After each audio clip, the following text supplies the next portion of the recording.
All right, welcome back to the podcast of Into the Breach. Typically, I'm doing this with this type of, actual, video conferencing calls when I was doing Nine Line Apparel's podcast, but now this is my own podcast. So today we have on Nick Orton. I'm excited. This is our third interview together. I love having Nick on. He is author from Tales from the Grid Square. And also the owner of the account Tales from the Grid Square on Instagram. Phenomenal. Go check it out. It's about military stories from all over the world, or military veterans and their stories about the encounters with the paranormal, UFOs, Bigfoot, cryptids, you name it. It's there. Phenomenal series. Go check it out. Nick, thanks for coming on, brother. Thanks for having me on again. I know last year. Yeah, right. Third time's a charm. I know. We tried to do a Halloween episode. And I was like, yeah, man, I'm hyped. And next thing I knew, it was like November fucking 5th or some shit. I still feel bad about that. Yeah. Oh no, it's all good, man. It's like I typically do in person for my personal podcast. So I was like, Nick is when I'll make the exception for video conferencing, or to do over the internet. Obviously for other reasons too. You're you like to keep your identity under wraps. So this also helps. That makes me sound cooler than I really am. Dude, it's awesome. Well, but although my wife, because we've flown out to guests, I just had Preston Stewart for the last episode. Oh, nice. And we flew out to Nashville to interview him. Yeah, it was great. It was awesome. Preston's great. And so I can't say where you are because I don't want to give away, but my wife would love to return back to that country. And so I think she would be up for a Nick Orton part 2 in the native country that you now live. Oh, hell yeah. I was out looking for some stuff at some houses today in some locations today, and there was definitely one I walked into was like, yo, this place feels fucking haunted. Old fucking house, man. I know. And that's, you told me where you're moving. I'm like, oh, bro, you're going into it. I won't say what specifics, like you're back in Europe. So like, I won't say what country, but yeah, bro, like you're like in the heart of it now. Oh, for sure. It's pretty surreal sometimes. Like, oh, there's fucking ancient ruins just randomly in the middle of the road. Oh, that's so awesome. I mean, you got to feel like you're in your element. I mean, we'll kind of go over your history a little bit about how you kind of evolved into, Tales from the Grid Square, just for my audience. But yeah, Nick, you founded the Instagram page. That's how I found you. And then I saw you actually published, the stories into a book. What kind of got you in the groove? We're in the Halloween season, so this is going to go out tomorrow here in October. Everyone's in the spooky mood. What got you into either paranormal or the veterans of military active duty, and their experiences with the paranormal and all that stuff? Yeah, I know. So like, I've always had an interest in like the paranormal, and as a kid, I loved ghost stories and local legends. I was watching all those History Channel shows when they were still around, about like the Paranormal, Travel Channel, Destination Truth, books. Like it's funny, it's like stuff that I read about in books like in the late 90s, early 2000s are like mainstream now. Like it's like people just rediscovered it. It's so funny. But yeah, like I've always had an interest in the paranormal and the fringe. It's super interesting to me, super zany. The zanier the better. And I've carried that obviously into the adulthood, and there's some stuff that I've experienced throughout my life, and I having served yourself, it's like everyone has fucking stories. It's like, and we've all had them. It's all in those quiet moments when people are fucking bored or tired, and somebody never really starts talking about all the weird shit that's happened to them, and then it's like, oh man, that fucking place is weird. Like that happened to you too. And then it's like, I've thought about over the years all these stories and these, accounts I've heard from people of weird things happening, weird places I've been. And I was like, got to thinking, of course, after a couple of beers, like, man, I should record some of these. And I really got inspiration from Nick Ladlaw of Battles and Beers. Yep. What he's Oh yeah, been good doing. friend of ours. And like what he did in like writing some of these, firsthand accounts, especially from the Ukraine war and like recent wars and the global war on terror, like these firsthand accounts, these unblemished, like, people's personal stories. Like there's very few things out there that do that. And so, you know, we swap a lot of notes, but take a lot of inspiration from him and just decided to, do something, but with like these paranormal stories, like this paranormal aspect. Yeah, that's awesome. So, what was your first story that kind of got you, or either your own experience or your first story that was like, yeah, man, I'm gonna pull the trigger on this. I mean, like when it comes to like experiences, like I always tell people I grew up when I was a kid. My my grandma's house is like fucking wicked haunted. And, the only people that don't believe it's haunted are the two people that have lived there the longest, which is my grandma and grandpa. Although, in their older age, they've let slip, about some things. Like my grandpa just, casually, "Oh, one day I woke up and there's six women standing around my bed screaming at me, and then I blinked and they were gone." And I was just like, "What the fuck, grandpa?" Like, and Yeah, I yeah. laughed, Like, don't worry about it. but Don't worry about it. Yeah. Six women screaming I at me. la- Don't worry about it yeah, though. Yeah. I laughed, but that house had some like straight demonic shit happen in it. That to this day, like we talk about, and my brother has had the fucking brunt of the encounters and the fucking shit that happened there. But like, I've experienced stuff there. My whole family, growing up, and it was just like one of those places like fucking hated sleeping there alone at night because you saw the fucking closet open in the middle of the night and fucking something standing in the closet staring at you, and hearing voices and seeing things out of the corner of your eyes, stuff moving, putting something down and it disappears and ends up in a different part of the house and you're the only one there. Like, growing up with that, not understanding what it was for the longest time until I got a lot older and started looking into this stuff.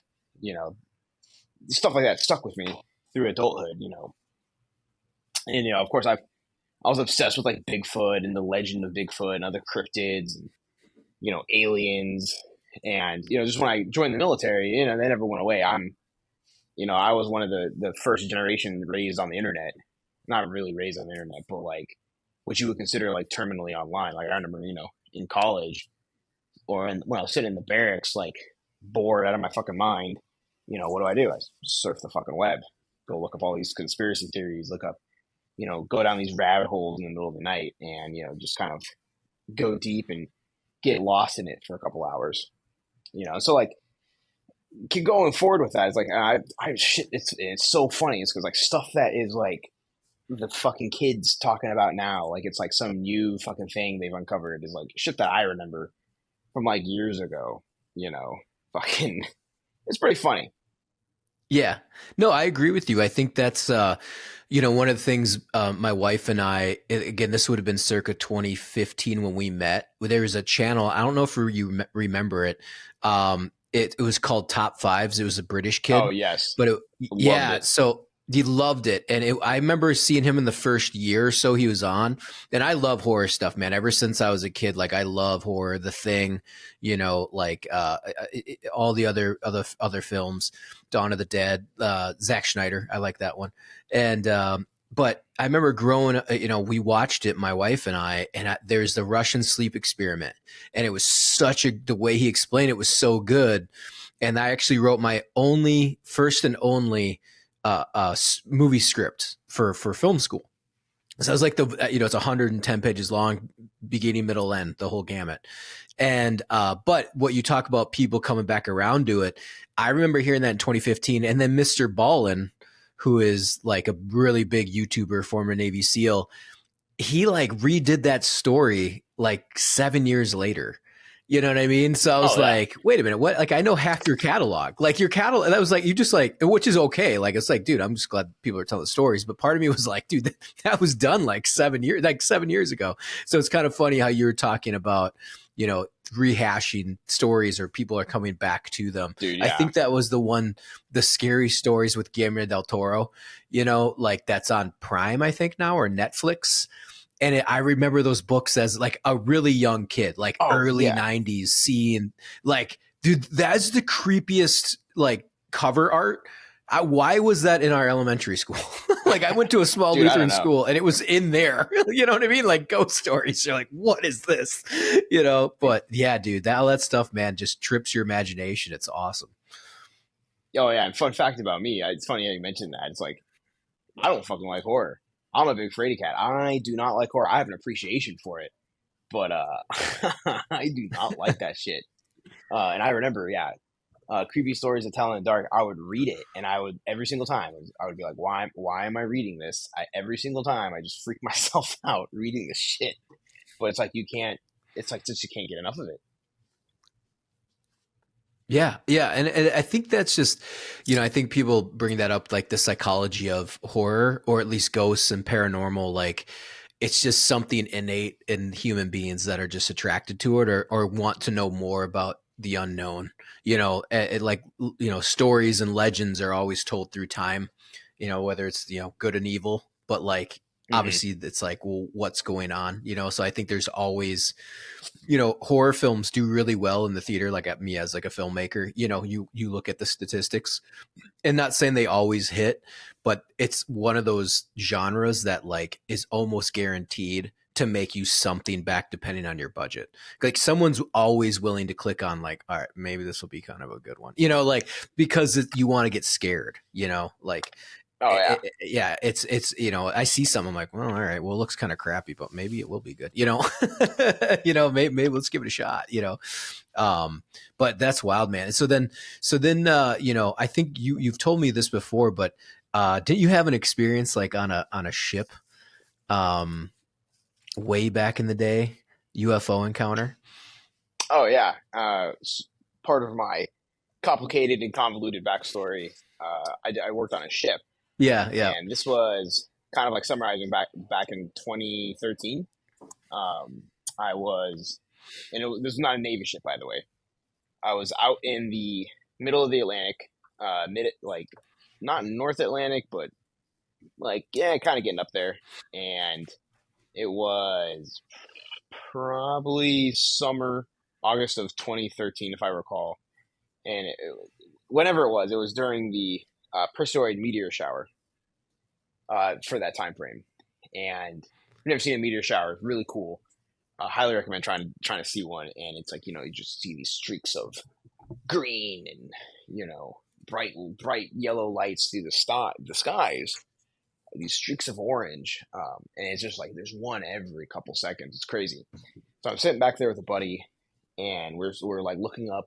And we're like, oh wow, dude, look at that! Like, look at that one. Oh, cool. And then all of a sudden we see this big, bright ball of red light come down, and we're both like, "Yo, look at that!" And you can kind of hear our like both of us go like dot dot dot. We're like, "Wait, like these meteors are going like they blink and gone, like they're moving that fast." And or like they fizzle out. You can see them like fizzle out in the atmosphere, and all this you see this fucking just big red light kind of like descend from the sky and not fizzle out and moving slower as all these other meteors are going past it really fast. And it more or less this like light comes and rests like in the middle of the sky in front of the ship, or I guess behind the ship because we're on the stern looking back, and we're both like, "What the fuck is that? Like, what the shit is that? Is weird." And then the light just like blink of an eye, like boom, just goes flying away from us into the distance. And we both look at each other and like, did we just see what we think we just fucking saw? And freaking the fuck out. We go up to the bridge of the ship. And the chief mate was on watch, and we're like, we tell him like what we saw, and he's like, "Oh, you guys are fucking full of shit. You just saw a fucking meteor. Cut it the fuck out." And like we go out on the bridge wing to point like behind the ship, like where we saw it, and then we fucking see the light pop up because it was like I believe maybe it was like a full moon. It was light enough that we saw the horizon and like of in the back at night because you sometimes see it when the moon's bright enough, and we literally see the red light pop up like bloop. It just like either comes back around the fucking horizon or comes out of the water. It was hard to tell, and we were like, fucking, both of us, all of us were like, what the fuck is that? And it shoots forward towards the ship, and like more or less, like stops midair, like right where we are, like looking over us, like we're like looking up at this thing. It's a fucking red light, and then it just shoots off in front of us, going the opposite direction ahead of us now, like way off in the distance. And we just watch it. It's like you could just see it curve around the earth, like you could just see it like like just dip down like it's another sun, like bloop, just gone like that. It was so fucking crazy. And I just remember distinctly the next morning, I ran into the captain, and he was like, "Oh, I heard you guys." It was kind of funny. He had a lisp. It was really funny. I just hear him with his fucking lisp. I'm like, "Well, I heard you guys saw something crazy last night," and just like all, matter of factly. And I was like, "Yeah, it was really weird." And I was just like, explaining what he saw. I told the story. He was sitting there like smirking, and he was just like, after finishing his coffee. And I was like, "Well, have you ever seen like this anything like this before, Captain?" And he was like, "Yeah, you see a lot of weird stuff out here," and just like chuckled to himself and walked away. And I was just like, "What the fuck was that?" It's funny, like people in those situations, they're like, of course, like we always have Discord, like normal people, but like for people like him, he's just like, yeah, of course there's UFOs. Like I see them all the time. You know what I mean? Like, or it's just like, yeah, of course there's crazy stuff out there. Like, it's like you get alone and isolated. It's like you start seeing the things that like you're not going to see in city centers, you know what I mean, or in towns. It's wild, like you said. Like he's like, oh yeah, that's just how it is out here, And you're just like, what? Like people be losing their minds to come out here and experience that type of stuff, and it's just like not an everyday occurrence, but it's like, oh yeah, that happens. It's like, speaking of like what you do, it's like that would be another one to tap, just maybe give you an idea, of some of those people that are out on those shipping lanes. When you're in the middle of the ocean, God knows what's out there. It's just it's like a whole nother planet. 100%. Like, yeah, and like I remember that incident and like how it kind of really chilled me. It freaked me out in a way, and never felt like that again until, ironically, when I was in Hawaii. And low key, Hawaii has a lot of fucking shit going on that gets misreported. I had this discussion with Wapaka Kapanui from Mysteries of Hawaii, ghost tours out there. Awesome guy. Anyone that goes to Hawaii needs to go on one of his tours. They're a great time, super fucking creepy, super fucking educational, and you learn a ton of stuff from them. Like, he is an incredible storyteller, and like it's like a history lesson and a ghost story. And I will say, every single time I've gone on one, I have captured something weird on film every single time. And this is just putzing around Honolulu with them. Anyways, long story short, there's UFO things. There's not a lot of UFO reports out there for an island, right? But there's like every now and again you hear like through the locals and grapevines of like giant black triangles floating over Honolulu. I saw a black triangle over Schofield Barracks floating north through the island over Schofield on like a fucking, it might have been Labor Day weekend, on a 4-day weekend when nothing's flying. I've been out on the North Shore and I've seen lights like that in the sky again. Lights moving in the sky that appear and disappear and move in weird directions and angles, and I have no way to explain it. And just, yeah, man, that gives me chills just thinking about it, because it's like, I don't know how to describe it, is when you see something you're not supposed to see, and that's like what it was like seeing those lights. Yeah, and that's the thing too, man. Like, I that same feeling, it's like, what, why are you scared of it? Or why does it give you the chills? I'm sure it's a psychological thing, like fear of the unknown. Like, we want to see it, but we also don't, because it might be, it's something, I don't know, threatening, I guess you would say, or just something just so weird, I don't know. It's creepy, but yet intriguing at the same time. Like the stories of, I'm sure you've heard it, and I'm going to totally butcher this. The story, there's a documentary, which I gotta see. I heard it on Joe Rogan's podcast, but it was the incident where, like, was it Venezuela, where there's a UFO crash? or Brazil. Argentina or Brazil. Yeah, in Brazil. And it's like running around this small town, and the whole town knows. Like, if you go down there, they're like, oh, yeah, that's the incident where like these people died. Like, these are the people that, these are their family members. The whole entire military was involved. Like they like everybody gives detail, like hundreds of people give detailed like their experience of it. And that's, dude, that sends chills down my spine. Like, because that kind of gives credence to, like, it's just how dangerous and creepy these things can be if they're, if they're real, which, I think I'm going to go out on a limb and say yes. But, like, what I mean? Like, you know, the bacteria killing the one dude, and because it's just like your body, we don't, they're from outer space, and they, whatever they live in, it's just like immune systems, you're just not used to it. It's just like all that stuff is just creepy.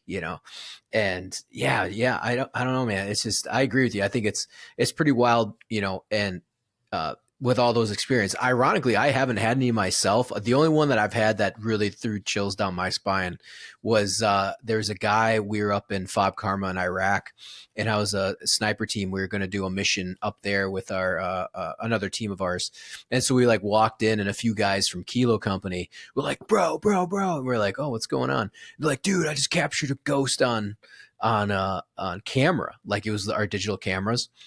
And he did. It was crazy. It was we were all Holy sitting in the, fuck.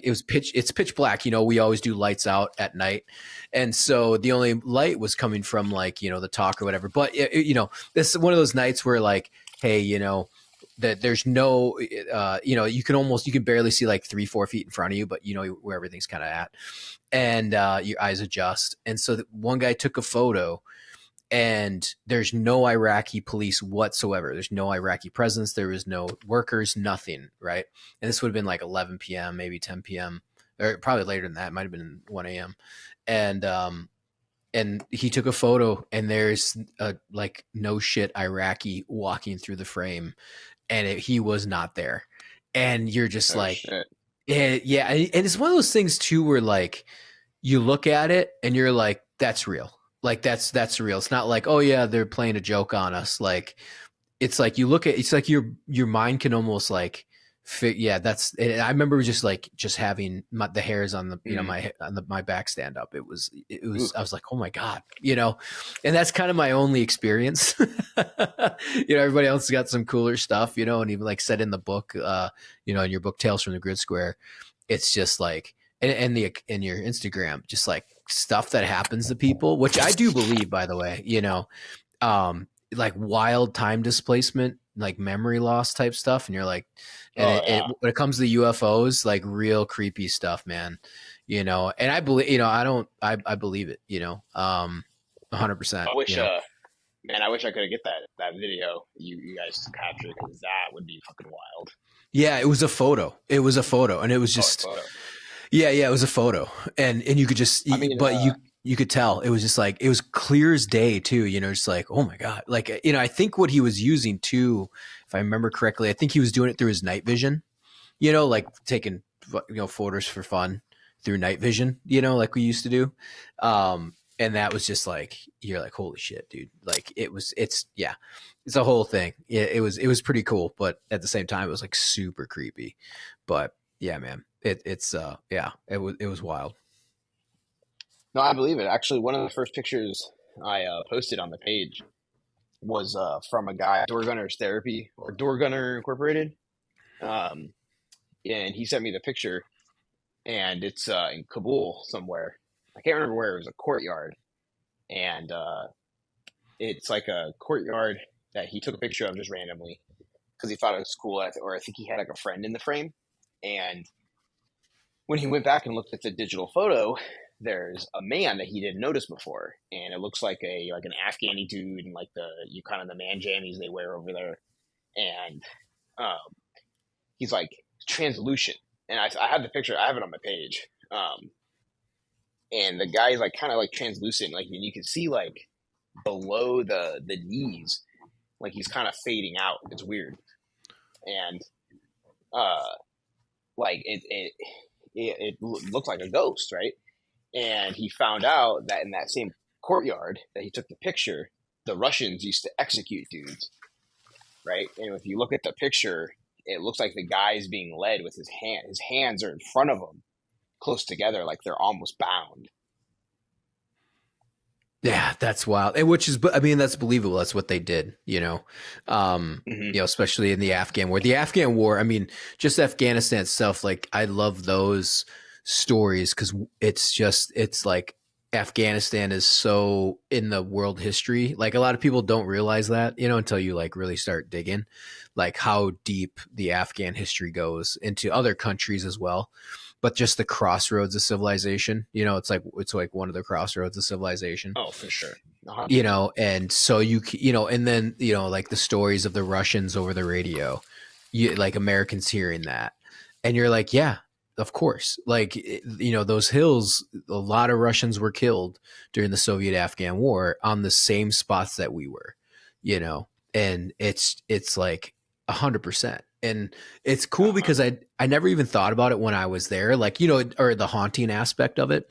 It was more of just like, oh yeah, like, the Russians used to be here. We used to see old Russian positions and, all that kind of stuff. But then when you're reading your page in your book and you're like, these guys are having experiences, like creepy experiences, like it's like in my head, I'm like, I don't even doubt it. I'm like, of course that's happening.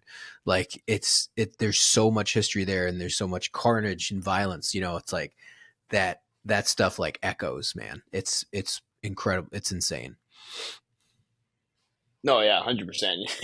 Makes you think like maybe fucking 50 years from now, some fucking Taliban dude or an artist formerly known as the Taliban will be in Afghanistan and get haunted by a fucking American soldier doing the stanky leg or some shit in Bagram. Right, yeah, right, yeah, they're I guess current event time, they're getting salty with Pakistan right now, so see how that turns out. I mean, Which I they're not. find Yeah, completely ironic for the viewer that doesn't oh know yeah. that Pakistan created the Taliban. Oh yeah, and then on top of that, Pakistan always undermined us with the ISI, and I wrote papers on it. Yeah, it's like Pakistan always basically funded the Taliban. Always, even though we were allies with them, they were always underhanded, working with the Taliban and insurgents in general in Oh yeah, Afghanistan. So and they don't, but I always know that Pakistan always wants a destabilized Afghanistan. It gives them a buffer. So yeah. it's kind of always built into their culture. But it's interesting to see, like, the other thing too is Pakistan, like they're having all their clashes now, but like Pakistan has jets.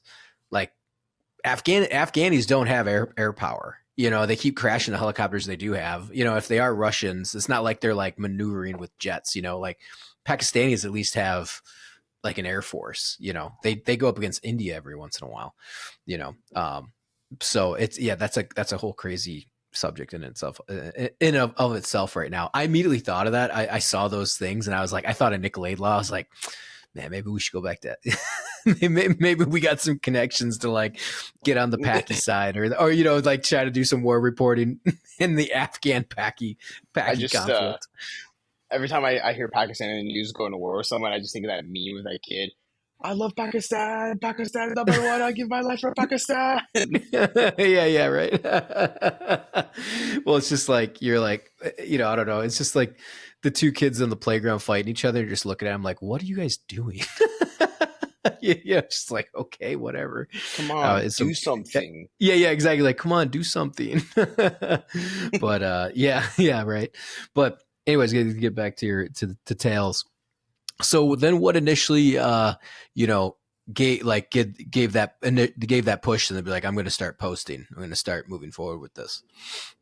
I'm not gonna lie, like 7 beers, 6 beers on a Saturday night. Mm. I'm not even gonna try to make it sound cooler than it really is. But I mean, that sounds pretty cool though. 6, 7 beers. Let's build an Instagram page.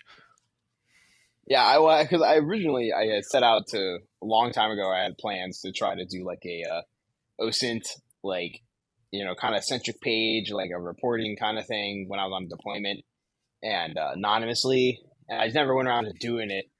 And I was like, I want to do something. I want to do something that like like record stories. And honestly, this was post COVID, or this was during the wonderful times of COVID. There were a couple people that he's on Instagram as not a JTAC, clear Oh yeah, thought, yeah. if you will. Yeah. Yeah, so a while back he used to submit screenshots of DMs, of paranormal DMs. And this was during COVID, and like they would do it on him and um, she ran a page called Salty Kilo, and they would basically do these like events on Thursday. It was like a Thursday event, which was kind of cool. Something to look forward to. Is like I was bored out of my mind, and it was like screenshots of all these DMs of people saying like, "Yeah, I had these weird encounters, or saw these weird stories, or heard these weird legends," and it was kind of cool to see like, yeah, there's a lot of places that have a lot of stuff going on. And then what was even cooler is I like looked through after a couple weeks of this. There's people that were, there's the same stories from multiple people in different places.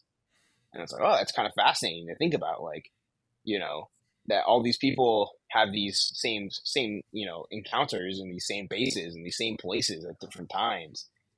Something going on there. And so fast forward a couple of years later, like about a year, or really about a year later, I had this idea. Fucking after a couple of beers, I'm like, I should really lean into this and like do a page and like try to collect these stories. And yeah, Tales from the Ghost was born. That's awesome. So, just getting curious then, how did you go about doing that? I always think technically, like, so how did you start curating the stories? Like how did you find your first one to post and then to, keep And posting stuff like that, oh yeah, I'll give credit where credit's due. And I had a lot of people help me, especially in the very beginning. The same people I mentioned before, the Not a JTAC page, Salty Kilo. She's on a different page now. I don't know if she wants me to say her name, but the Department of the Dead podcast. All those people helped me get started in the very beginning, and for that I'm really thankful because they helped spread the word out. And there's other pages too. Some of them are not around anymore. Some of them are here. They would post stuff, like repost a story, looking for people, calling people, and so people would start submitting stuff, and so it trickled in slowly but surely. I had stories trickling in, and I had a lot of people helping me, kind of like a grassroots kind of thing, which is Tales from the Ghost is still kind of grassroots. Um, and slowly but surely, with these, a lot of people in the community helping me, built momentum for the page to start going. And then what really kind of like broke the floodgates, if you will, was Wes Germer of Sasquatch Chronicles was very nice enough to have me on one day because he does Sasquatch Chronicles, really cool podcast. As you can guess, it's all about Bigfoot. But Wes will do some. Wes will have some episodes, especially for military members, and they may not be like Sasquatch related. And those are some really cool ones. There's some really cool Afghan giant ones or Dogman ones on there. And he had me on. We talked about some of the stories I had collected, some of the stuff we're talking about now.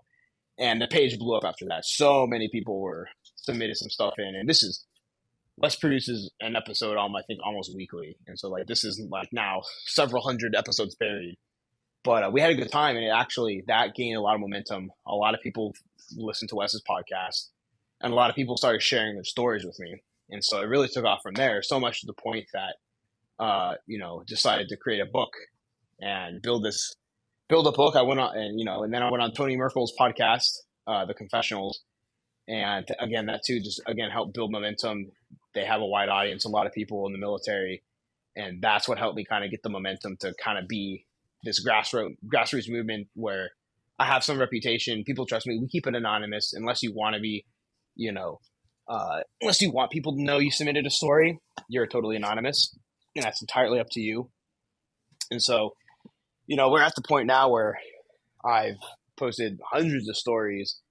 And I probably posted like 200-300 before I even started backing them up to have a book. And so that's like Tales from the Grid Square, Volume 1, 2, and 3.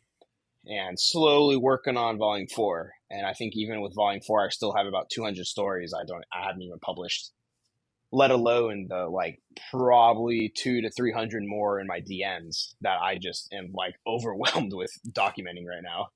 That's awesome. Well, it's a great problem to have. You know what I mean? Like, I mean, it's Oh, like, 100%. at least it's coming in, cause I always, I know we've talked before, but it's like, your pipeline and workflow. I mean, I run a podcast, like social media. I got to be better at social media, but it's like, oh man, like you get something, you got to answer, you got to, create, I see what you do. You create photos, and, or, that people can read, and the way you do it too. It's like, oh yeah, you put the script into a photo, and then you just, so people can just read it, and it works great, and, like I said, I love it. Oh, thanks, So man. yeah, I try. but yeah. Well, dude, it's great. I mean, like I said, it's awesome. I mean, you said, and you got the books coming out. I mean, it's definitely one of those things when people say like, oh, you started an Instagram page, or oh, you started a podcast, or oh, you did this. It's like, dude, there's a niche for everything. Like that guy Wes that you're talking about. It's like, I kind of want to check his podcast out, but that's why he does one every single day. I'm sorry, every week. You know what I mean? It's Like he about has some random. Sasquatch, and it's Hold yeah, on, like, which is cool. Yeah. I think I can look it up. Like he might have like hundreds going. Oh, speaking of Yeah. tales, I've Yeah. opened up my phone. Speaking, I get a lot of scam artists trying to take advantage of Tales from the Grid Square too. It's very funny. What do they offer you, or what's the scam? Usually saying like it's already copyrighted and you can't have it, and it's like that's not how copyrights work. I already have Tales from the Grid Square copyrighted from the book. Like that's it's just scam artists like trying to extort money from me. Yeah. Jeez, My yeah. favorite is when there's people that are like, oh, we know who you are. Send us $10,000, or we're gonna reveal our identity. And I'm like, you can just go ahead and do it. I don't care. Yeah, because you're when it comes to identity stuff, you're just kind of doing that for just in generalities, right? Like you're kind of like, it's probably a good idea not to be completely Yeah, out I there. don't want to. Yeah, that, and I prefer my privacy. I'm not doing anything Yeah. wrong, but I also for the privacy for myself and my family, and then I also don't need people making up narratives, and I don't want to be another talking head, and I just don't want people making up stuff about me. Yeah, yeah. Which I mean, people already do, and I kind of just let it happen. It's kind of funny. Yeah, and well, I guess now with all the veteran drama, yeah, I totally understand that. That's it's I funny. think We yeah. the best was when somebody was like, "Hey, I know who you are," and I'm like, "What are you talking about?" And he's like, "I know you're in like I think it was was the ODA at Bragg or something like that." They're like basically saying they knew I was a Green Beret, and I was like, "Yo, wait, back up. I'm not a Green. Who told you I'm a Green Beret? I'm not a Green Beret, like legit." They'll put that evil on me. I don't. That's what people are gonna be like. We know who you are. We got your social security number now. You should have went with it, be like, oh my god, how'd you find out? Not yeah. Just What's the Ghost Recon? It's like Bravo Company 35th like Special Forces Battalion or something. yeah. Just run with it. Oh yeah, man. You should have been like, or if somebody's like, oh man, you should just play up the legend. Just say, just allude to that you're Delta. Just be like, oh, part of an SMU, part of squadron. Just start using all the terms that See, someone would use. Yeah. you joke, and then I'm gonna get a phone call and be like, "Yeah, you need to stop doing that." And they'll be like, "How'd you get this number?" Yeah, exactly. Yeah, right. Yeah, but it's funny when we talk about that type of drama stuff. Yeah, I had Brent Tucker on right before the Tim Kennedy apology. I think I told you about that. And it was just like, The I always we're thank Tim Kennedy sorry. because he made me a good amount of money. Yeah, yeah, pretty much. Yeah, I always thank Tim Kennedy because he made me good money in August of this year, Oh my but god. because that clip went viral. But yeah, but no, yeah, I know, man. I know there's so much drama, and it's just like everyone's airing it all out. In fact, so much so there's some people I'm working with in the tier one space that like, I can't say too much about just because of it's not like I do anything crazy or anything like that, but like there's some very higher up people that are getting very, very upset with the special operations community right now. Just because everyone's going on podcasts and running their mouths and all this other stuff. And you're just like, yeah, we knew it was going to happen, So, but anyways, yeah, man. I mean, it's like I said, what you're doing is awesome. Is there any ones that stick out to you that like really like that, or types that you love? Like, is there a favorite? Are you a big fan of the cryptids? Are you a big fan Oh, of 100%. ghosts, The UFOs? What? Yeah, cryptids and photographic evidence or videos, like because the cryptid ones are hard to come by. I think mainly it's easier to talk about ghosts and UFOs, but like I saw Bigfoot or stuff like that. People are a little less inclined to talk about because they don't want to sound crazy. So those are always cool when you get because you get some. I've gotten some pretty like, ooh, this is crazy, or like the photo stuff. I've had some pretty crazy photos sent to me that I posted on the page. And fucking of course because part of my language, but of course because of AI, uh, you know, I if it doesn't fit my bias, it has to be AI. Fucking AI has like killed people's ability to like just to speculate, and it doesn't mean it's real, but like it doesn't mean it's AI also. You know, uh, which is like kind of hard because I'll post stuff and people will just think it's AI, and it's like I'll post a picture from fucking 60 years ago, and people will be like, "Oh, it's AI." Like, no, it's not AI. You're just lazy. Sorry, rant over. No, I totally get it's like the go-to things. It's just AI generated. It's like, well, no, it's not. It's like, well, what are Yeah, you talking about? you know what? I think it's like the Your new mom is cop out AI kind of deal. generated. Like, it's just AI Yeah, generated. Or they did it with your AI, mom's AI generated. You know who else is AI Yeah, generated? My mom. exactly. Yeah. Well, yeah, exactly. Well, the other thing too, like we're dealing with it in like the film and media world, obviously. It's like new AI tool. This is going to do everything, or somebody. It's like it still takes effort. Like there will be a new industry though, for sure, with AI. But that industry will be people knowing how to prompt AI. So unless you it's just like everything else, man. Like you can do visual effects in your house right now. You're going to take the next 2 years to learn it and to get okay at it. AI is going to be the same way. Like it's still like when it comes to creative stuff, like if you, what you're trying to get, you're going to have to get really good at prompts. Cause I've done it Oh yeah. and it's a nightmare to work with, Oh like yeah. an absolute nightmare to try to get the images that you want. And so it's like, oh great. So it's another tool in the toolbox, but people make amazing stuff out of it. It's definitely inspiring because I've seen some AI generated haunted horror stuff and I'm like, oh, that's awesome. Like I love that visual. You know what I mean? Like there's some really creepy, Mhm. underwater horror stuff that they've created. And I'm like, me as a scuba diver, I'm like, oh my God. That's haunting. That's so scary. But it's AI generated, but it looks fantastic. But yeah, I agree with you. It's just like when people use that as a cop out, it's just like, dude, come on, but Yeah, because yeah. like the best one I ever got, I'll say is, and like where there's two. There's two that I'm surprised never gained a lot of traction. I'm not a fucking influencer or a content creator. I don't consider myself that, so I don't really push too hard.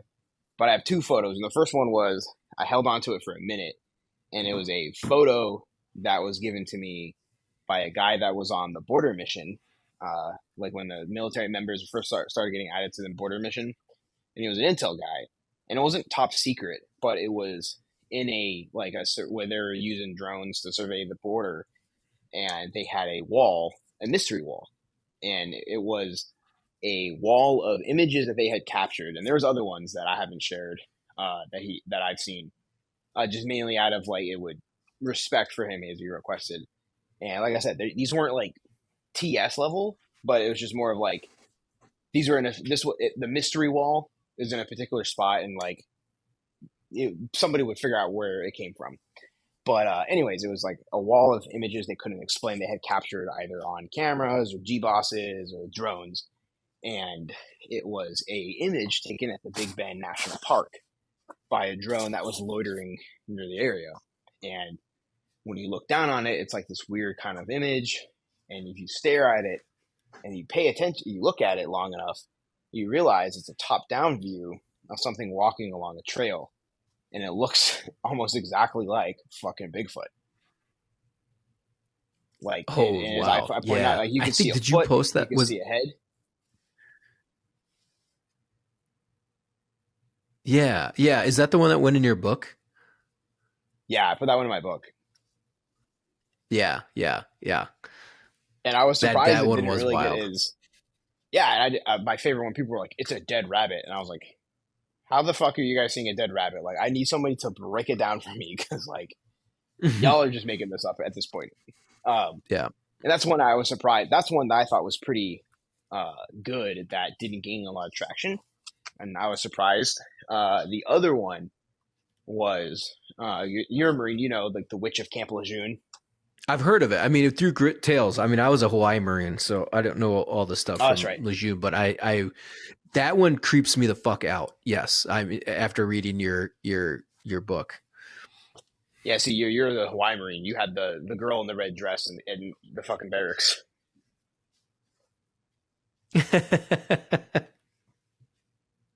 or the moving mannequins we at McTab. yeah, we had I mean, I was in the bottom of Kahuku's, and I guess we assumed that they were little baby pigs that were running around us. So but they could have been the Menehone. Who knows? They probably were.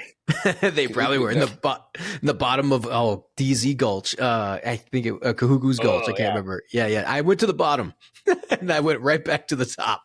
It was not fun with a sniper yeah. ruck. There's a I know Kahukus. For the listeners that don't know, Kahukus are pretty much a very dense jungle, remote part of Oahu, and there is a lot of buku creepiness that goes on in there. In fact, there's a couple heiaus up there, which are temples.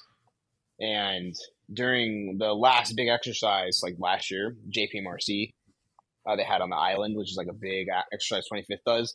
I had a buddy out there on as a fire marker, and he was sitting there at night, and he sent me this video. He's like, "Yeah, man, I kept seeing some shit," and he's like, "Take a look at this," and it's a video, and he's standing there, and he told me, he's like, "I kept seeing this thing peek over the berm." He's like, "There's this weird berm kind of out there, it's like rocks or whatever," and he's like, "I kept seeing this thing looking over at me." And I looked, and at first I thought it was a soldier, so I walked closer, thinking it was someone fucking with him. And he's like, and you took a video. He snapped a video because he was staring at it. He like took out his phone and like opened it and like slowly pressed record, and you see like this it's like head pop up, and it's glowing eyes. It has like two glowing eyes, and they're like yellowish. Eye shine. There's not a lot of things that have eye shine out there. Boars, maybe dogs, but it looks like a little head. It like pops up like a little person, like turkey peeps, and then like pops back down under the berm, and then pops back up again, and looks, and the guy's sitting there, and he's like, it was doing this apparently like for the last like 10 minutes. And he's like, I'm standing there trying to like, pretend I don't notice it. And I'm filming it. And then I finally go, he goes, I cough, just see what it does. I go, and you see it like jump back and then dip down. It was really creepy and kind of unnerving. And if you know anything about some of the legends of Menehune, they say their eyes glow at night. Well, anyways, come to find out in the Greek coordinates, I gave it to a friend who's I have mentioned his name before, but he's also very well versed with the local legends and lore and the ancient Hawaiian footprint. Where my friend saw those lights, was a heiau, like a temple, an ancient temple from ancient Hawaii. So there's something heavily spiritual about that spot. And where what my buddy thought was a berm was actually the walls of the heiau. Oh wow. Yeah, creepy spot. I Yeah. probably wouldn't go back there at night. Exactly. Well, you said those spots, those like temples, they hold a lot of energy, man. I mean, like, the stories that are getting written into you too, about some of the areas of the jinn, like in Iraq or in Oh yeah, Afghanistan. Like I said, the one that creeps me out the most, man, is like the village that the interpreters refused to go in Iraq, in Afghanistan. And then the huts were all weird sizes, yeah. and They're it's like, like there's it's like it gnomes there, shouldn't bro. exist.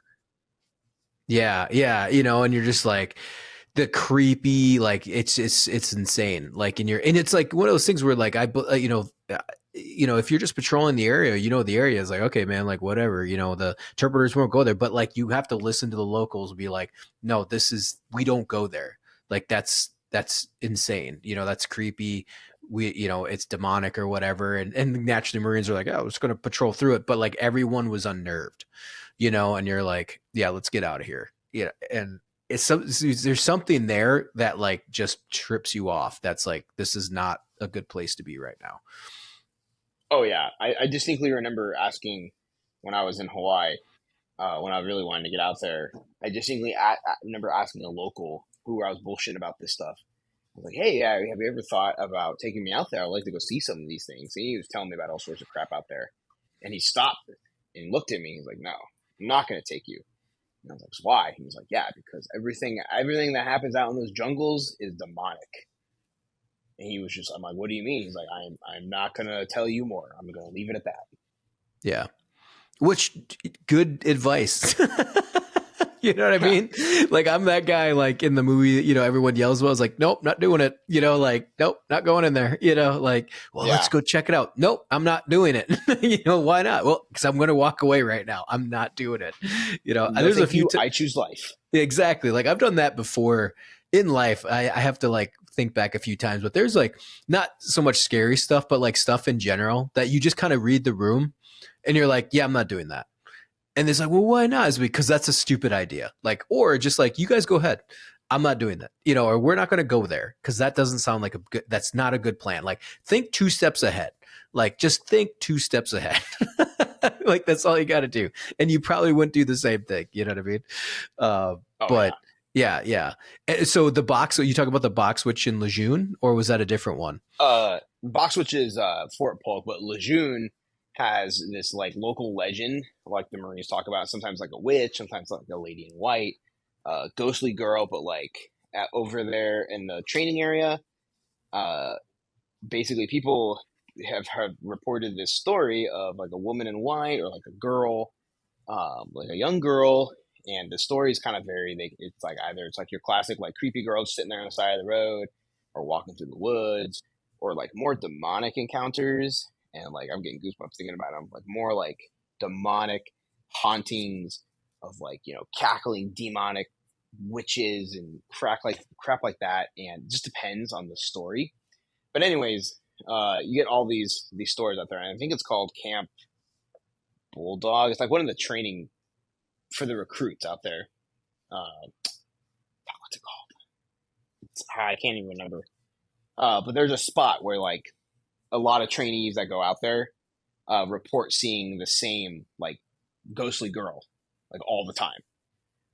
And there's actually a grave not far from where the training area is. Like on the other side of the fence is a local cemetery, which is kind of interesting. But anyways, I digress. A instructor out there, and this was actually sent to me by an instructor, a buddy of his, set up a game camera out there because he had kept of all these stories and things that he had seen, and he had set up a game camera and left it over like a long weekend. It might have been Memorial Day, or it might have been one of Columbus Day. I can't remember exactly. And anyways, he sent me the image, and it's a fucking picture of a girl, like a woman, like walking by the camera. And it's hilarious. It looks like almost like Luhan. I almost thought it was like I was getting punked because it looked like the Luhan, the psyops girl. But she's wearing like kind of like a older kind of dress, like an old timey dress, like pioneer-ish is the best way I can describe it. A pilgrim-ish, if you will. And she's walking by the camera and she's translucent, like you can see through her in some spots. And it literally looks like kind of like a teenage girl walking through, a young woman. And it's super creepy, just having the context. And I posted it with some other stories about this woman in white, this woman they see out there. And made me really wonder. And that was like another one that I was like, this is like a pretty, this is like a pretty legit, intense, piece of evidence. And kind of went nowhere. And I was very surprised about that. Yeah, really. Well, I'm wondering if it's just people are just so desensitized to it. You know what I mean? I do think These there's a little bit of days, that. yeah. Because I mean, like, look, man, I watch people get killed by drones like constantly. So, you're just like, you see stuff and you're like, yeah, it's pretty unjarring like 5 years ago. And now you're like, all right, Can't take this shit all right, no woman in more. right, ghost on the video. Yeah, yeah. You're just like, oh, okay. And so it's just like, all right. But it was, I think some of the stuff, that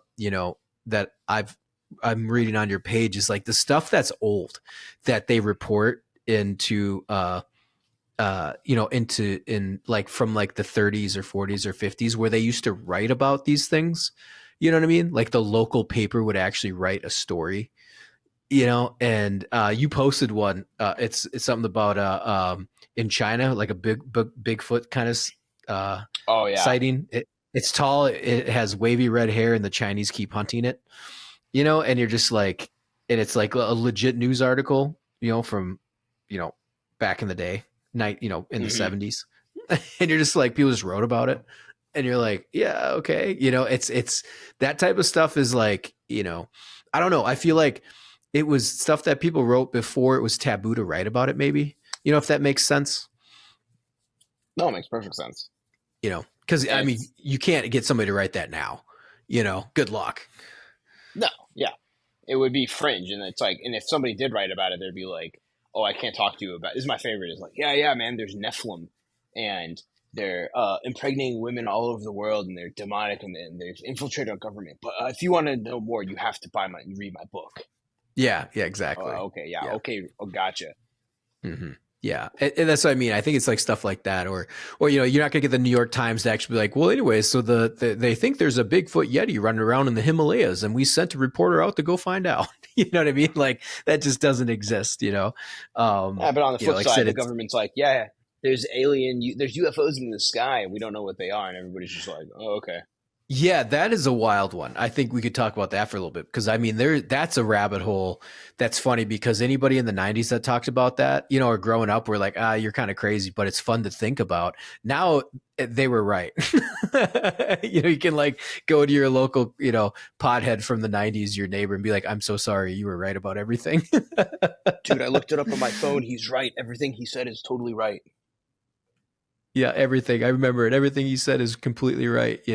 So I think, that, and that is wild. I mean, it's like legitimate programs that are investigating footage, and they don't know what it is. And, you're like, if it is our own technology, clearly it's something that like we got from someone else. So I mean, like, no matter what, it's not from here, or at least we didn't develop it, or we developed it through a means that wasn't ours, you know? Yeah, Um, I think it's a good 50-50, or maybe yeah. even 60-40. I think a lot of it's tech that is just not made public yet. And I think unfortunately it's somebody else's tech, not ours. Um, but then I think there's a good 40% like the Tic Tac UFO. Uh, there's people that I've spoken to some of the guys that were there, and like not pilots, but like the crew chiefs and some of the crew members on the ship at the time, and they backed up not just the story, but what was important is the after, when the pilots came back, when they locked down the ship, when the story about how they locked down the ship, cut communications, and they flew out plain clothes people and civilians off on the helicopters to interview the pilots and debrief everyone that nobody knew who they were, but like they like swore, like they like locked everything down and did a whole investigation, like they backed all that up, like yeah, that happened, and Yeah. so made me really wonder. Yeah. Yeah. Dude, my theories are, I don't know, man. Cause I think of like the way if it was us, like not just the US, but human technology that maybe China or Russia developed it, right?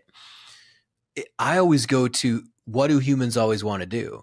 You want to make money off it. You want to advance it. Like, so if we have that, why are we, you know what I mean? Whoever owns it, because I think it's like having the first iPhone, but that was back in like 1845. You know what I mean? Like, oh no, they knew how to make iPhones in 1845. They just waited 150 years. You know what I mean? Like, no one would want to keep that secret to whoever developed it. If it was Lockheed, they would be bigger than Tesla. They would be the biggest of the biggest. You know what I mean? It would, it wouldn't be Elon sending space, rockets into space. It would be Lockheed Martin. So I feel like it's more of not our people. I think we have the tech. I think we have the craft. I just don't know if we know how to unlock it. You know what I mean? Like we can look at it. We can kind of back engineer some things, but the stuff that is running around, I don't think it's us, because if it was us, I feel like whoever was in charge of that government program is like, okay, I'm going to get rich as fuck. Like I'm going to retire, and then I'm going to take this and I'm going to, we're going to make flying cars. I mean, do you imagine that? I mean, like the US would be dominant all over or China or Russia. If they had that technology, they would be absolutely obliterating everything. I mean, the fact that you could go like drop troops off in like a heartbeat in any city within like 10 seconds. That is in like history changing, beyond that's the universe changing technology, and the Oh, fact 100%. that, you know what I mean? Like, I just feel like we have it. We don't know what it is. We don't know how to work it, or we're trying to back engineer it. And then the stuff that's currently running around, I think that's just not us. I think that's something else. Like, I can't imagine that technology not being developed so rapidly that we don't have it in the hands of our military. Like a Tic Tac, how effective that would be with like it with anything that Yeah, that's fair. it'd be dumb not to be using right now. And so I just think of the human factor. Like anything we have, we exploit it. I mean, look at Ukraine with FPV drones. As soon as the war starts, like, how can we kill more efficiently? You take the FPV and strap a bomb to it. You would take the Tic Tac and you would strap a bomb to it. You know what I mean? like, Fair. it's like, and if China had it, China would be running those things into every single ship we have and being like, we are number one now. So I feel like that, like, that's my thought process on it. So I think that's just, but it also is creepy though, because it's like, who are these things, or what are they? And then what do they, why have, why have they not showed up in mass? You know what I mean? That's a good So point. Yeah. it's also kind of like, are you toying with us? Are you figuring stuff out? Like, maybe you guys are just distant explorers that are like, dude, go check out this planet. Well, it takes a really long time to get there, but yeah, you should check it out though. You know what I mean? Like, it's just like, maybe they're just stopping by as a tourist stop and they're just like, dude, check out these crazy people, but only like the most adventurous aliens come our way. I don't know. You're kind of like, figuring that out. So that's that again, that's my opinion. Because as soon as we harness that, dude, it's game over. Like humans doing that, it's game over. Like we're going everywhere. Like you don't think you don't think I mean, that sounds awesome to me. If they were like, hey, you can buy this for $100,000, this ship, and it'll fly you to Mars in the next like hour, it'd be like, dude, sign me up. Like you can buzz around the moon on an afternoon. That's sick. That's awesome. So anyways, that's my opinion on the matter. I mean, yeah, I think that's a pretty sound opinion. That's creepy. So it's creepy though. I mean, like, I think you're in a unique position too to talk with these people. I mean, is that pretty cool to kind of be like, oh no, I've legitimately talked to these guys, and also too, I mean, I guess with our or the people and occupations that we both had, and it's kind of like you can cross check people to be like, no, that guy's legit. Oh no, yeah, yeah, I love doing it, and yeah, I've been in it long enough that I can kind of tell when people are trying too hard or bullshitting, or sometimes I try to help them and be like, hey man, have you ever thought you maybe the ghost was really just the drill sergeant dicking down another fucking platoon next door, because it sounds like that. Or like dudes that try to send me creepypastas, and I'm like, all right, brother, like I've read a lot of creepypastas. Your writing skill is not that good. This is definitely like a creepypasta I read on No Sleep or something like that from like in 2013. But then I try to keep an open mind, because it's like, honestly, it's like I can't really like spot check. That's like the 10%, right? 90% of people send me a story and I take it at face value, because it's like I can't really verify it. I wasn't there. I'm not if a dude sent me like he's a sniper, like a hog in the Marine Corps, like I wasn't a sniper in the Marine Corps. I can't really check that. I know enough like background I can look up and be, all right, that kind of makes sense. So it's like I'm just not in the business of trying to like disprove everything. And if you don't believe it, that's the best part. You don't have to believe it. Yeah, exactly. And I feel like too, because I'm with you on that. Like, I've read a few things on the page. I'm like, this sounds like creepypasta. Like it's one of those things you're like, yeah, I've read a bunch of your stuff, or ones that you post. And there's sometimes I'm like, yeah, I think somebody just made that one up. You know what I mean? It's just like a little too detailed. Like the that's what I love about Volume 1. It's like everything seems very genuine. And only I think the reason why it feels genuine is because there's no beginning, middle, or end. It's just, this happened to me, and then that's it. Like I love the Mongolian sandworm. I think that's a phenomenal. Oh, yeah, that's a good one. Dude, it's a great one. There's only one story, and he like gives this like not even super detailed. I'd have to like reread it, and I was like, that feels very real to me. Like that's me hanging out somewhere. I see this creepy thing. I heard a legend.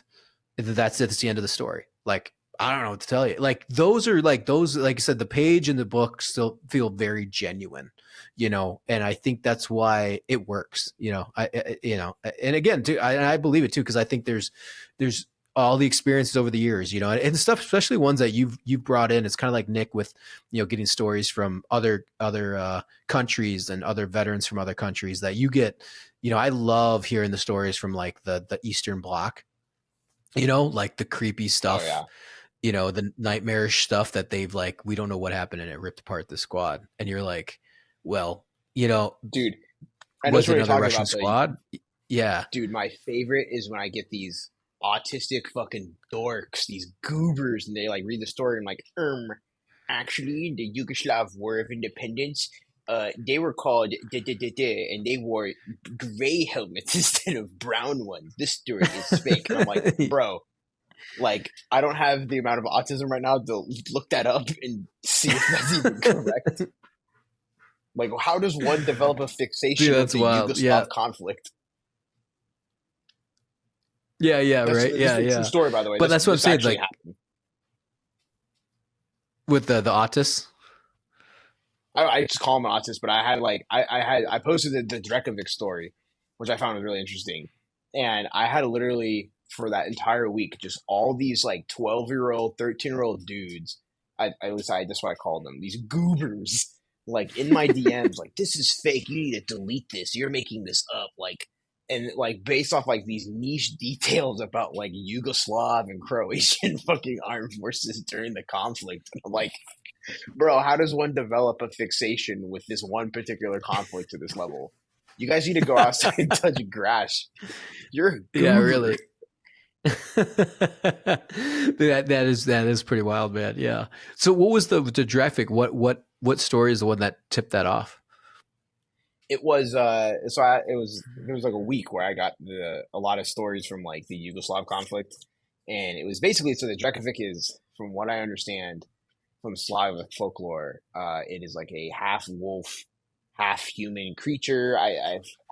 There's different origins to it, but in the story was this guy on patrol more or less, and hearing weird stuff at night, seeing this weird creature, and hearing this patrol that they were after get attacked in the middle of the night and finding like a bunch of dead bodies the morning after. For like a older soldier to be like, yeah, if that was if you were on the other ridge last night, that this would have been us. And like understanding that it was the Drekovic, because I always find interesting like the Slavic other cultures, right? Because other cultures have different views about paranormal than like the West. And like go to places like the Philippines, and you go ask them, like, yeah, is this place haunted? And they're like, yeah, there's ghosts in the trees, and they just walk away from you. You're like, what? And they're like, yeah, there's ghosts in the trees. Don't look up at night. I'm like, what the fuck? This is a true story. That actually happened to me. Um, but like especially, like Bigfoot footage. Some of my favorite Bigfoot footage of all time comes from Russia and Ukraine, because it's just like, what the fuck is when else are you going to see a Bigfoot footage from Russia, Ukraine? There's not much, and they're all very interesting. That's awesome. I don't know if I've seen that on your page. Do you have some of those or posted I up have or to just repost. I okay? think I posted some a while back. I need to go and find them. So like AI, and this goes into my own schizo conspiracy theories. There's a lot of, I think, AI generated content that gets generated to distract or drown something else out.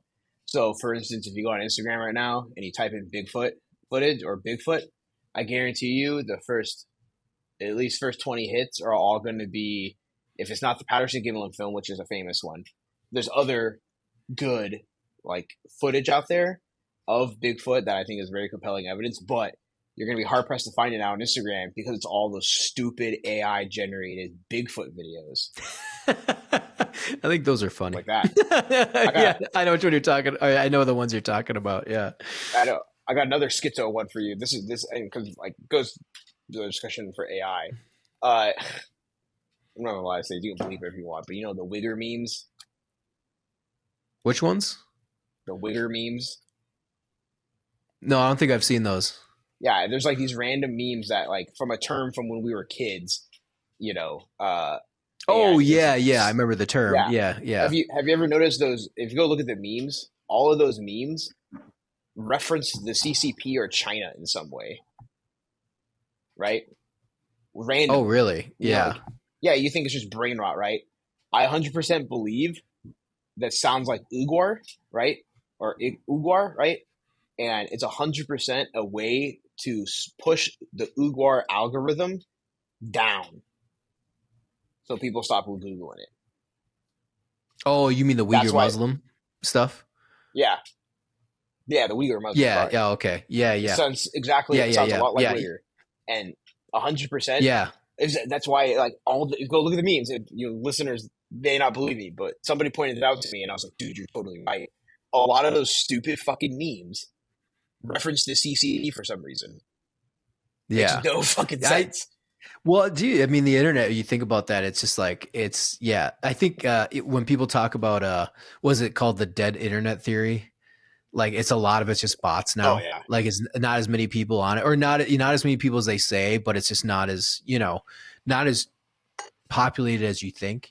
And I totally get it. I mean, dude, it's taken, you've seen those like server farms, or the bot farms in Thailand and all Asia and, Eastern Bloc. It's like, yeah, man, like those things it's real. It's not even a conspiracy theory anymore. It's like, yeah, would you not want to generate content away from, what you want something to be focused on?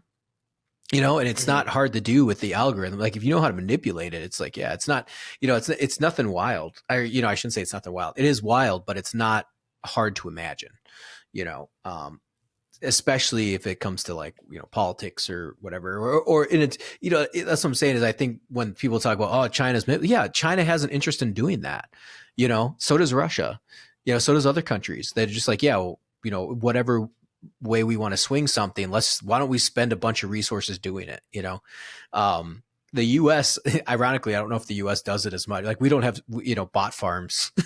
We just do it to ourselves. But like, you have, countries dedicating money to that. That's just what they do.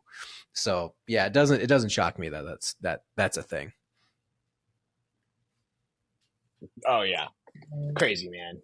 That or Yeah, I think yeah. AIs are just running around. All right. So we're getting cut short on time a little bit. Would we end off with what's your like one of the crazy stories or something, like your favorite crazy story that ever came to you, either Ooh. cryptid or UFO or whatever? Lay it on us. Oh dude, man, you got everyone asks me this, and it's so hard because it's like, dude, there's so many fucking stories. I mean, like, there's always the classic. There's not a single one, but there's ones that stick with me. Like, there's always the classic, like, I know you're there story about the dude sitting in a tree and he watches like a deer like bash its head against a fucking tree. He's in a tree stand and he watches like a deer bash his head against a tree and then like stand up on two legs and look at him and say like, I know you're there. That's a good one. That's always a creepy ass one. There's some that I've gotten over the years, like uh, I posted it's in the first book. It's called the First Kill, about like a guy that marine sniper takes a shot at an insurgent, and later I don't want to ruin the whole story, but like the insurgent might have like came back later to pay him a visit, or the dude's in a fire. The Invisible Man's also in book one. Like guys are in a firefight, dude runs across the street shooting at him, they gun him down, right? And then when the firefight's over, they go where they think the dead body was, and it's gone, right? And that you think, okay, whatever, maybe the body, somebody dragged him off, dude got up and ran away, right? And then you hear that another fire team later, other fire teams encountered the same event where they gun a dude down and they go to fucking check the body and he's gone in the same place, right? Um, there's another one, it's Afghanistan, the one armed man, about a drone operator, and he's like, as he's doing a mission, he sees he does a mission, drops a hellfire, and as he drops a hellfire, he sees a man with one arm on the thermal waving like at him, up at the drone, right? impossible. He's like, it has to be a fluke. And the hellfire goes off, loses sight of the man, and thinks nothing of it. And then on later missions, he sees this one-armed man standing on a street corner, waving, like looking up, waving. And then as the drone moves, the man goes off screen. He's on the next corner, and the next one, and the next one. And that's always a creepy one.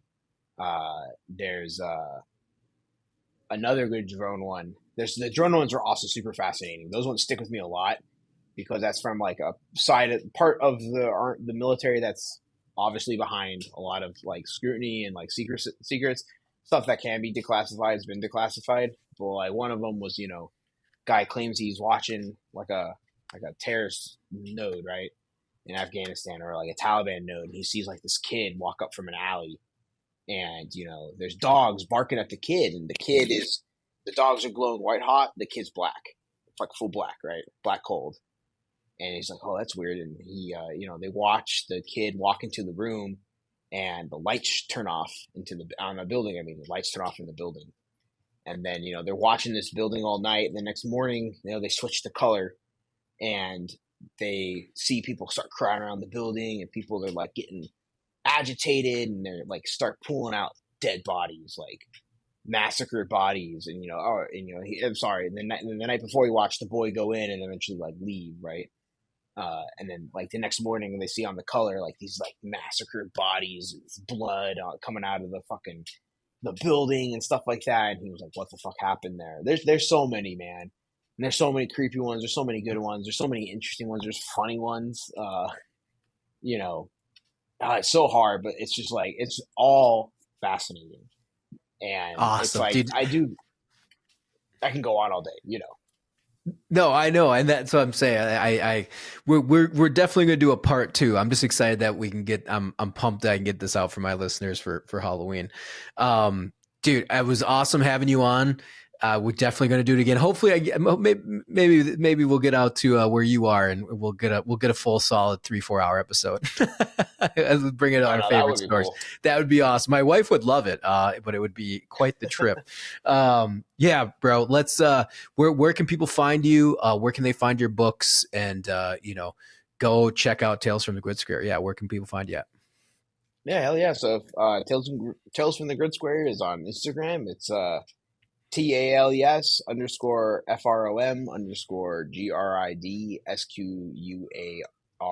Tales from the Grid Square. If you have a story, go ahead and you can message the page, follow the page, read the story. I'm in a transitionary period in my life right now, so haven't made a post yet. Posting will resume soon.